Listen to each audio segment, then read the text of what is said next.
maghanap ng trabaho nun tapos ang mahal pa ng visa. As in, asawa ko lang yung kasama ko, siya yung kumuha sa akin actually.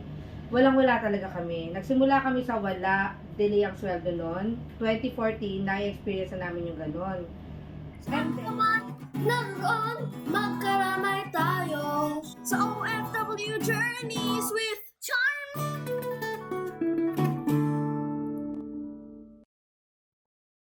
Welcome to OFW Journeys, ang channel kung saan tayong mga ordinaryong OFW ang bida.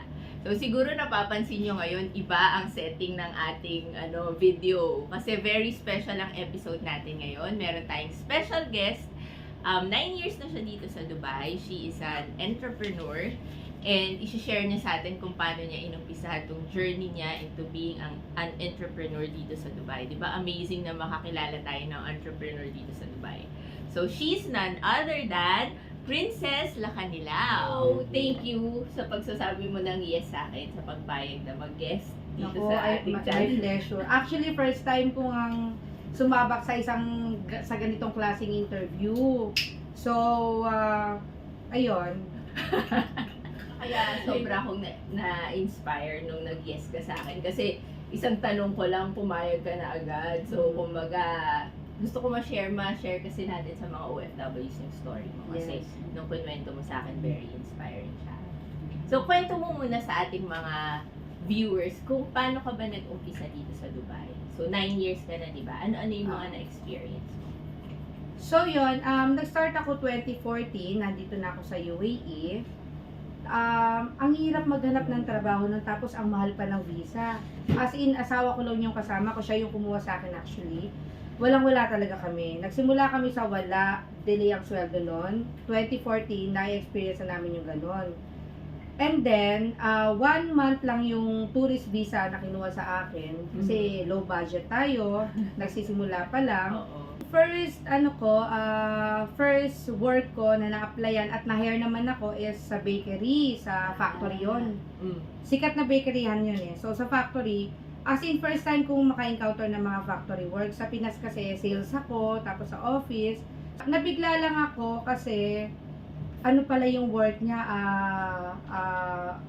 loaded, like overload yung work niya. So, bago sa experience ko kasi na-experience ko, na-encounter ko yung pagmamasa ng tinapay, yung yayakapin mo yung vans, nahuhulog siya sa factory, yayakapin mo ganon, isisilid mo sa plastic.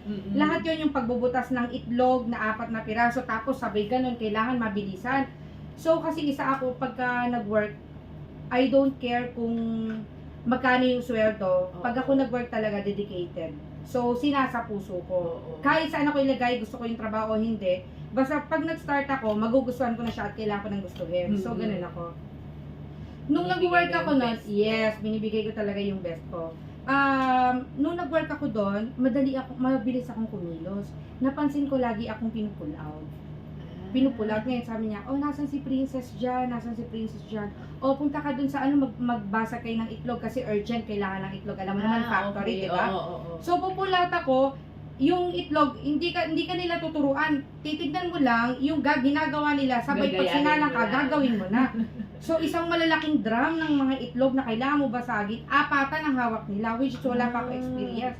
So pagkuha ko ng itlog na ganun talaga. Wala ka sasayangin oras, hindi ka pwedeng mangalay. Tapos pagtasan, tapos na pa si Princess, sabi niya, magbutas ka ng ng plastic ng tinapay kasi bubutasan ng karayom. Pinupull out ako. So nagtaka ako later on, hanggang sa okay naman nagustuhan ko, pero yun lang bumigay yung katawan ko. Na-over fatigue ako. So yun, na-over fatigue ako, which is nagkasakit ako. One of the reasons kaya ako nag-resign is nung nag-absent ako, nung nagkasakit ako, may pinakita akong medical 3 days, instead na i-accept nila na absent siya 3 days, may sakit siya, kinaltasan ako ng sweldo. May medical ako, bago lang kasi ako nun eh. So alam mo naman dito pagka may sakit ka, 6 months bago ka tanggapin ng leave salary.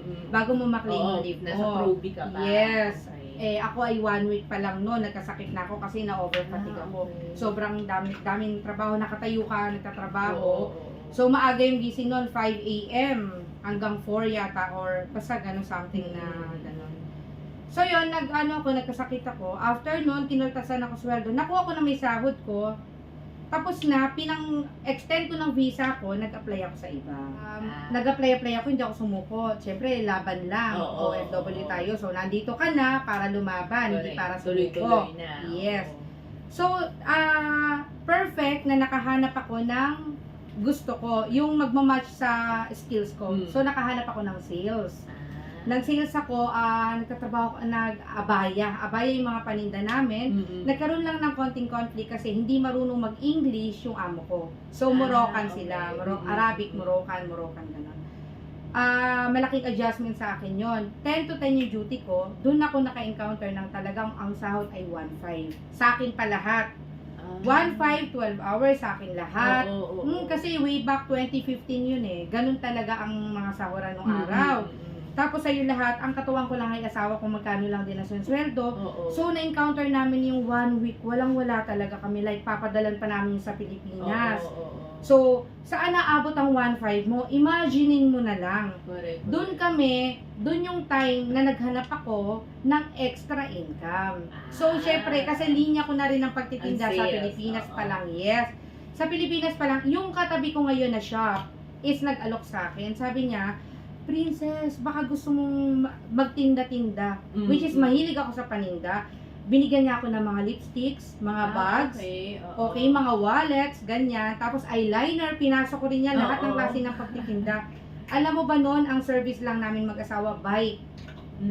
Yung bike, sa harapan ng bike, ang daming bags. Sa likod, ang daming bags. Sa side, ganyan. Alam mo, mayroon pang time na may dala-dala kami, tapos magkayakap kami mag-asawa. Siyempre, bagong ano pa kami, parang sweet lovers pa nung araw eh. Ano siya eh, kinis ko sa chick nung time na yon. Tapos sabi nung nag-open ng window yung maganda, naka-luxury car nung time na yun, sabi niya, bakit ganon? Yung asawa ko, binigyan ko na ng roses, nasa luxury car, hindi man ako nakakatikim ng halik. Samantalang kayo, nakabike lang, may kiss pa. Yes. Ano yan, dinideliver niya yung mga paano nyo na binibenta yun? Paano mo binibenta yung products na binigay nung kapitbahay mo dun sa store? Yes, tama yan. So yun, actually, hindi ko pa siya binibili, which is wala akong puhunan. 1.5 ang sweldo ko, wala akong puhunan. So ang ginawa ko is, kinuha ko yun, hiniram ko siya, nilista namin, ganyan, at pina-order ko. Kinonsider ko siya as on hand ko.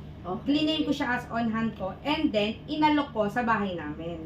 Nung time na yan, ang dami namin kasama. Sa isang kwarto, 8 kami. Double deck yun. Sa isang villa, around 30 kami na head. 13 tao kami, 30 packs. Yes, in-offer ko sa kanila.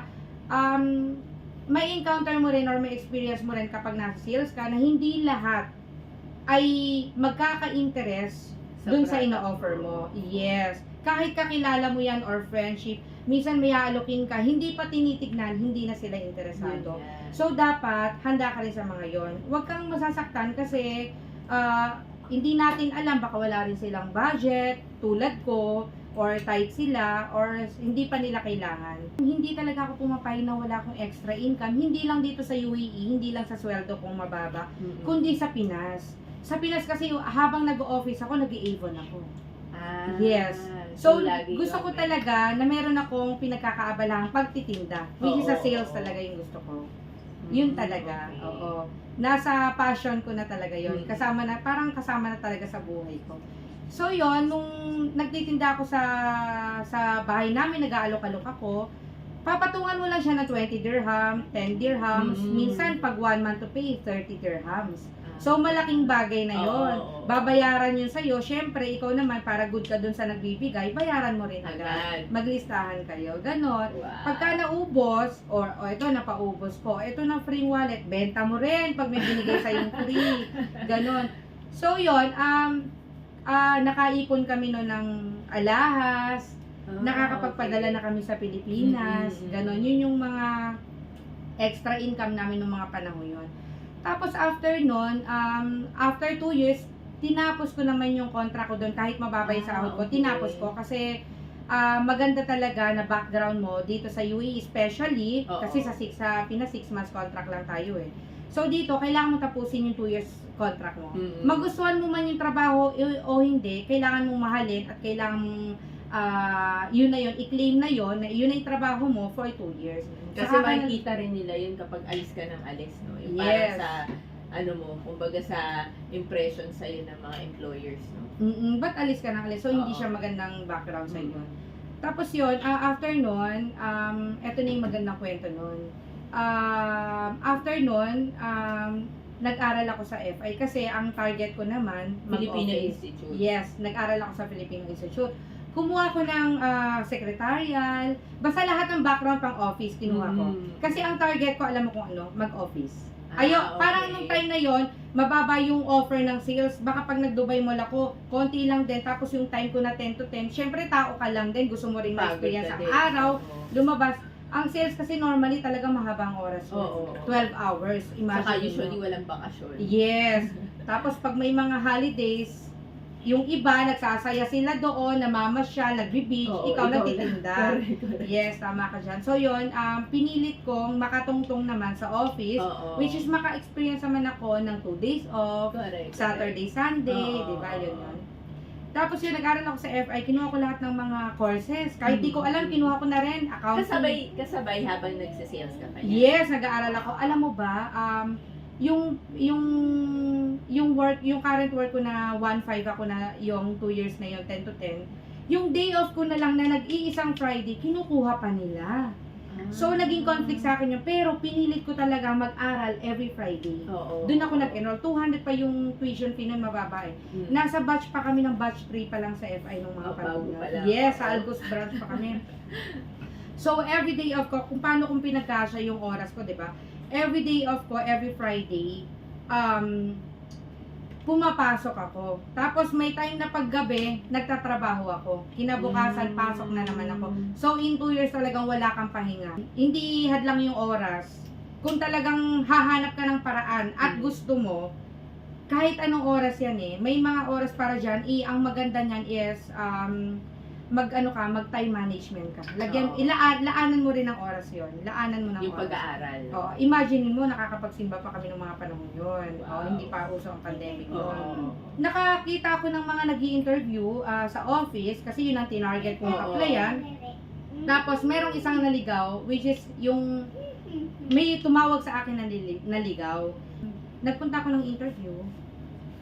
Ang interview pala pag office, which is bago sa akin kasi mga sales lang ako, actual muna pala ang pagagawin sa'yo. Actual, sa laptop agad. Tapos, sasabihin sa'yo, fill upan mo to, yung bar graph, ano yung ganito, ano yung ganyan. Oo. Excel sheet, Oo. tsaka Word format. Mag-question and answer kung paano ka magsasagot sa email. Which is ang perfect nun, nakuha ko lang sa FI yung experience na pag-aralan ko. So, fresh pa sa akin, ay, alam ko to. Alam ko to. Eh, yung mga kasabay ko, sabi ng mismo nag-interview sa akin, actually yung mga kasabay mo, mga degree holder sila. Sabi sa akin kasi mga short courses lang ang i-highlights ko. Oo. Mga short courses lang yung mga i-highlights ko. Sabi niya, ano yung experience mo sa office? Sabi niya gano'n. So, since nasa sale ako, sinabi ko na sa sales, admin. O, di ba? Wala akong ibang choice kundi benta ko yung sarili ko. Binenta ko. Sabi sa akin, kaya mo ba to? Yes, sir, kaya ko po. Kaya mo ba to? Yes, Kap, kaya ko po. Yung ibang bago sa akin, kakayanin ko. Yes po.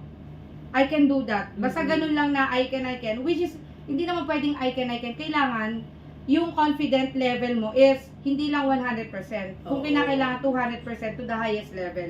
I-maximum mo na. Kasi, nandyan na yan eh. Minsan ka lang magkaroon ng interview. So, kailangan grab mo na yung opportunity. I-claim mo na akin to. Para sa akin to. Hindi ako compatible. Para sa pangangailangan nila. So, hindi ako yung tamang tao. Ngayon, tinanong niya, in-explain niya lahat kung ano, naglilista ako. Kahit hindi ako matanggap, basta naglilista ako. Interesado ako eh. Gusto ko. Tapos yun, sinabi sa akin, may iba ka pa bang questions? And is there any more questions? May iba ka pa bang tanong? Ang sinagot ko, kailan po ako magsa-start?